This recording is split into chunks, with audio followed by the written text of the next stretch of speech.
दोस्तों, स्वागत है आप सभी का। आज की वीडियो में मैं आपसे अपनी एक्सपीरियंस शेयर करने वाली हूँ मेबलिन फ्रेश टिंट से रिलेटेड। इस प्रोडक्ट को मैंने 2 बार इस्तेमाल किया है और मुझे कैसा लगा, क्या एक्सपीरियंस रहा, क्या कमियां इसमें नज़र आई, क्या अच्छे पार्ट्स इसमें लगे मुझे, वो सारी चीज़ें मैं सोची कि आज इस वीडियो में आप लोगों से शेयर करूं। मैंने इससे पहले एक शॉर्ट रील्स भी इस पे डाला हुआ था, बट मुझे वो इनफ नहीं लगा क्योंकि शॉर्ट रील में कुछ सेकेंड्स का ही हम लोग वीडियो डाल सकते हैं, तो उसमें सारी इन्फॉर्मेशन हम दे नहीं पाते हैं।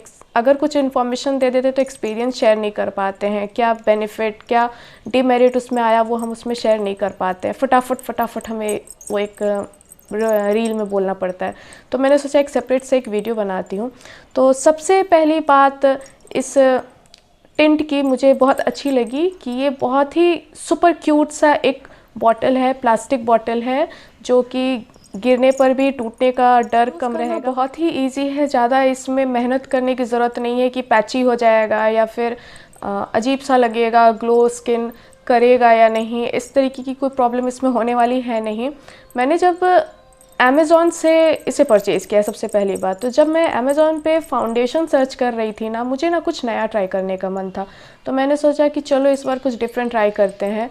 तो अचानक से जब मैं स्क्रॉल कर रही थी तो मुझे ये टिंट मिल गया, मेबलिन फ्रेश टिंट।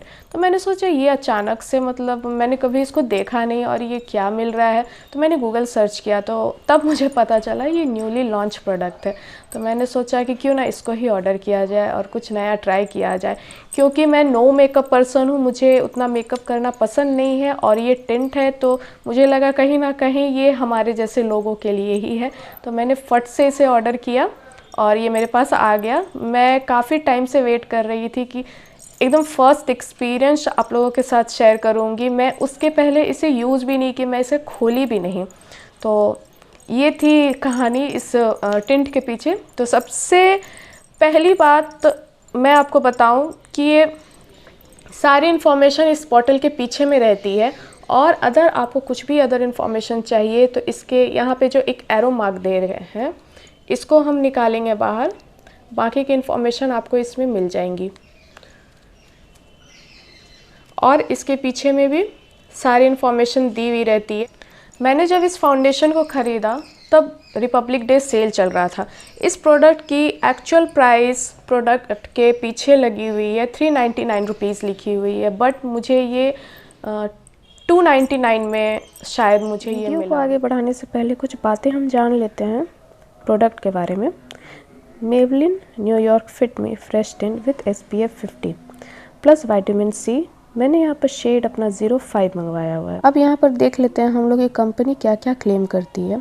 सबसे पहले कंपनी क्लेम करती है makeup plus skin care hybrid with natural coverage. 100% मुझे ये एकदम सही बात लगी है। मैंने इसे 2 बार अप्लाई किया हुआ है और पहली पॉइंट मुझे एकदम सही लग रही है। नाउ सेकेंड पॉइंट है soft matte look with instant radiance. ये भी मुझे कवर करती हुई दिखाई दे रही है, ये पॉइंट एकदम सही है। 100% agree bright look and brighter skin over time, ये भी एकदम ट्रू है, 100% ट्रू है। Comfortable and breathable all day. मैंने सुबह के 10 साढ़े 10 बजे इस टिंट को अप्लाई किया था और रात के 11 बजे इसे उतारा था, और मुझे एकदम भी दिन भर में नहीं लगा कि मैंने कुछ हैवी सा मेकअप किया हुआ है। बिल्कुल लाइट सा लग रहा था, ब्रीदेबल मेरी स्किन लग रही थी। नाउ लास्ट पॉइंट है विजुअली मिनिमाइजेस डार्क स्पॉट।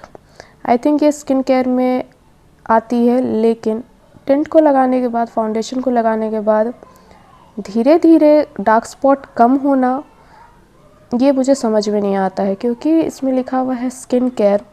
तो हो सकता है इसको लगाने के बाद शायद कम हो जाए, बट मुझे ये स्किन केयर नहीं लगती है। इसको लगाने से कोई भी डार्क स्पॉट धीरे धीरे कम नहीं होगी। ये सारे लोग हम लोग जानते हैं, मेकअप होता है। हो सकता है कि इसको लगाने के बाद थोड़ी कवरेज मिले और हमारे डार्क स्पॉट्स कम दिखें। Now suitable for sensitive skin, non comedogenic. Price है इसकी 399 30 ml के साथ। जनरली हम जब फाउंडेशन यूज़ करते हैं तो उसको सबसे पहले या तो मेकअप पैलेट में पीछे में लेकर के अच्छी तरीके से ब्लेंड करते हैं, उसके बाद अपने फेस पर अप्लाई करते हैं। अप्लाई करने के बाद या तो ब्रश यूज़ करेंगे या फिर हम ब्लेंडर यूज़ करेंगे, या फिर बहुत लोग होते हैं हाथ से ही यूज़ कर लेते हैं।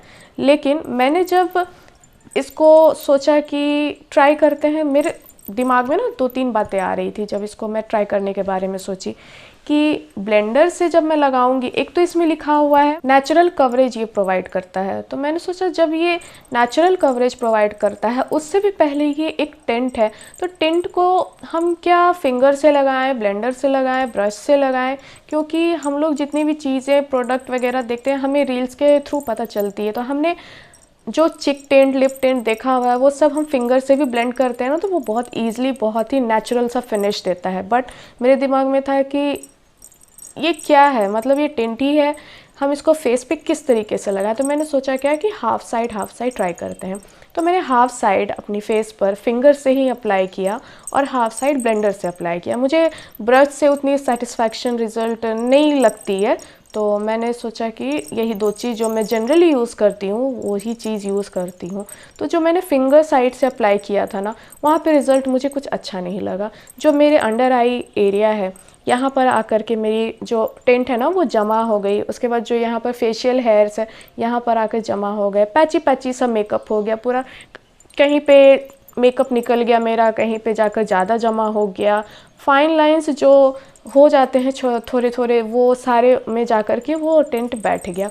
बट मैंने जो ब्लेंडर की मदद से ब्लेंड किया इवन यहाँ पे ये जो थोड़ा सा डेप्थ हो जाता है यहाँ पर, तो मेकअप यहाँ पे थोड़ा सा अच्छे तरीके से ब्लेंड करना पड़ता है। वो सिर्फ हम ऐसे फिंगर से ऐसे कर देते हैं ना, तो वो ब्लेंडिंग नहीं होती। ब्लेंडर से काफ़ी इजी हो जाता है इस एरिया में ब्लेंड करना। और क्या मेरे दिमाग में बात आई इसको यूज़ करने के वक्त कि एक ये टेंट है, जब हम फाउंडेशन यूज़ करते हैं तो हम कंसीलर भी अप्लाई करते हैं, क्या हम इसके साथ कंसीलर अप्लाई कर सकते हैं? मेरे दिमाग में इतनी सारी बातें आ रही थी। एक तो ब्लेंडर से हम इसे ब्लेंड कर सकते हैं या नहीं, अगर ब्लेंडर से ब्लेंड कर सकते हैं तो क्या हम कंसीलर अप्लाई कर सकते हैं या नहीं, अगर कर सकते हैं तो किस टाइप की कंसीलर इस पर अच्छी लगेगी। तो ये तो नेचुरल कवरेज दे रहा है सबसे पहली बात। दूसरी बात, अगर कंसीलर लगाना है तो मेरे पास ना 2 टाइप के कंसीलर्स हैं। एक HD प्रो है जो फुल कवरेज देता है, और एक नॉर्मल कंसीलर है जो नेचुरल कवरेज देता है मुझे। तो मैंने सोचा कि अगर ये टिंट है और नेचुरल कवरेज दे रहा है, उस पर मैं HD कवरेज वाली कंसीलर अप्लाई कर दूंगी तो वो तो डिफरेंट थिंग हो जाएगा। एक हो जाएगा लाइट कवर, एक हो जाता है हैवी कवर, तो वो बहुत ही। नेक्स्ट मैं कंसिस्टेंसी की बात करूँ तो काफ़ी थिक है ये दिखने में। आप खुद वीडियो में देख रहे हैं कि मैंने इस साइड पे हल्का सा बस यहाँ पर ड्रॉपर इसको बस ऐसे डायरेक्टली अप्लाई किया हुआ, और इस तरफ की तैयारी मैं कर रही हूँ, यहाँ पर रब कर रही हूँ, और ये नीचे भी नहीं आ रहा है। तो ये जाहिर सी बात है ये थिक कंसिस्टेंसी की है। क्रीमी सा टेक्सचर है इसका, बहुत ही ज़्यादा लाइट वेट है, एकदम से नहीं लगेगा। और सबसे बड़ी बात ये कंफर्म कब हुआ मुझे कि ये टिंट ही है, जब मैं ना मेकअप उतार रही थी रात के 9-10 बजे, तो उस टाइम मैंने वेट वाइप लिया और पूरे फेस को उसी से पोंछा सबसे पहले, कि सारा फाउंडेशन टिंट जो भी है उसमें तो कम से कम आ जाएगा। उसके बाद फेस वॉश करना ज़्यादा इजी हो जाएगा मेरे लिए, और स्किन केयर जो भी नाइट का होता है वो थोड़ा सा इजी हो जाएगा। तो वो आप भरोसा नहीं करेंगे, फाउंडेशन जो मैं निकालती हूँ वेट वाइप से, उसमें पूरा फाउंडेशन भर भर सा जाता है। अगर लाइट कवरेज की लगाऊंगी तो भी हल्का बहुत उसमें भरता है, और फुल कवरेज लगाती हूँ तो भी उसमें आता ही आता है। लेकिन जब मैंने इससे टिंट को रिमूव किया वाइप से, तो उसमें बहुत ही कम अमाउंट में टिंट उसमें आया। हम फाउंडेशन या कुछ भी मेकअप यूज़ करते हैं ना, तो हमारे दिमाग में एक सबसे पहली बात क्या आती है ना, कि कोई भी प्रोडक्ट अगर ग्लोई इफेक्ट दे रहा है या फिर टिंट है तो वो मैट तो हो नहीं सकता है। क्या वो जल्दी से ड्राई होगा या फिर टाइम लगेगा ड्राई होने में? मैंने जब इसे अप्लाई किया मुझे वेट करने की ज़्यादा ज़रूरत नहीं पड़ी। नॉर्मल सारे जो फाउंडेशंस होते हैं, BB क्रीम होते हैं, वो कितनी जल्दी से ड्राई हो जाते हैं, हमें पता भी नहीं चलता, हम फटाफट नेक्स्ट प्रोसेस किए जाते हैं। इसमें भी सेम थिंग मुझे देखने को मिला कि मुझे ज़्यादा देर वेट नहीं करना पड़ा। टिंट है फिर भी ये बहुत अच्छे तरीके से ड्राई हो गया, टाइम टेकिंग बिल्कुल भी नहीं है। हम इसे डेली वेयर में अप्लाई कर सकते हैं। खासकर जो नो मेकअप पर्सन है, मेरी तरह आप भी मेकअप करना उतना पसंद नहीं करती हैं या फिर बहुत कम मेकअप करना चाहती, सटल सा लुक चाहती हैं, तो डेफिनेटली आप इस प्रोडक्ट को ट्राई कर सकती हैं, स्टिकी नहीं है। और सबसे ज़रूरी बात, इस प्रोडक्ट की सबसे जो अच्छाई होती है अगर जाननी है ना, तो ये हम समर्स में पता कर सकते हैं। विंटर्स के लिए ये तो बेस्ट है। मैं बोलूँगी कि आप पूरे विंटर में अगर लाइट मेकअप करना चाहती हैं तो ये इससे अच्छा ऑप्शन शायद नेक्स्ट आ सकता है, बट अभी तक मुझे नहीं लगा। लेकिन अगर समर्स में भी ये मेल्ट नहीं हो रहा है, विंटर जैसा ही लुक दे रहा है, नॉन स्टिकी रह रहा है, ग्लो कर रहा है, देखने से ख़राब नहीं लग रहा है, 1-2 घंटे में निकल नहीं रहा है, तो समझिए कि समर्स के लिए भी ये बहुत अच्छी चीज़ है। मुझे तो ये अब तक बहुत अच्छी लगी, क्योंकि जैसी चीज़ें मैं अपने फेस के लिए अपने अकॉर्डिंग मैं ढूंढती हूँ, फाउंडेशन अक्सर नहीं मिले, मुझे तो अभी तक नहीं मिले हैं। मैं जनरली यूज़ करती हूँ मीडियम कवरेज के लिए मेबलिन फिट मी यूज़ करती हूँ। फुल कवरेज के लिए मेरे पास लॉरियल है, वो मैं यूज़ करती हूँ, वो बहुत ही कम यूज़ करती हूँ, वो कोई फंक्शंस में ही मैं यूज़ करती हूँ। और मुझे चाहिए था डेली टाइप की, नॉर्मल अगर मार्केट ही जा रहे हैं या फिर किसी गेट टुगेदर में जा रहे हैं तो उसके लिए मुझे एक सिर्फ हाईलाइट लगे कि हाँ मैंने मेकअप किया है, फ्रेश लुक के लिए मुझे एक ऐसा ही कुछ चाहिए था। तो मैं तो ये यूज़ करने वाली हूँ, लेकिन ब्लेंडर के साथ मैं फिंगर से यूज़ बिल्कुल भी नहीं करने वाली हूँ, क्योंकि मेरा एक्सपीरियंस फिंगर के साथ एकदम भी अच्छा नहीं रहा। और आपको मेरा ये इन्फॉर्मेशन, मैंने तो एक्सपीरियंस आपसे शेयर किया इस प्रोडक्ट से रिलेटेड, मैंने कुछ भी इसकी बुराई के बारे में नहीं बताया है। हाँ, बस मैंने आपसे शेयर किया है कि मुझे क्या फ़ायदा हुआ, मुझे क्या अच्छा लगा है इसमें। बाकी जो ज़रूरी चीज़ जो ऊपर से ही नज़र आती है कि इसमें लिखा हुआ है SPF 50, मैं इन चीज़ों पे कभी नहीं भरोसा करती हूँ। अगर मेकअप प्रोडक्ट में SPF के बारे में लिखा है, आई डोंट नो, मुझे भरोसा नहीं होता। मैं तो सेपरेटली SPF और जो भी स्किन केयर रूटीन होती है मेकअप अप्लाई करने से पहले, वो सारी चीज़ें मैं करती हूँ। और जो रील्स में मैंने आप लोगों से शेयर किया है उसमें भी मैंने सारी अपनी जो मेकअप स्किन केयर रूटीन होती है वो मैंने बिफ़ोर अप्लाई करने के बाद ही इस टिंट को आप लोगों के सामने लगा करके दिखाया है। मैंने यहाँ पर ये बेसिक थिंग मैं आपको लास्ट में बता देती हूँ। मैंने यहाँ पर शेड 05 ऑर्डर किया हुआ है। मेरा शेड जो ऑनलाइन जब मैं इसे चेक कर रही थी ये 6 शेड में आ रहा था, मेरा शेड नज़र आ रहा था मुझे ऑनलाइन 04।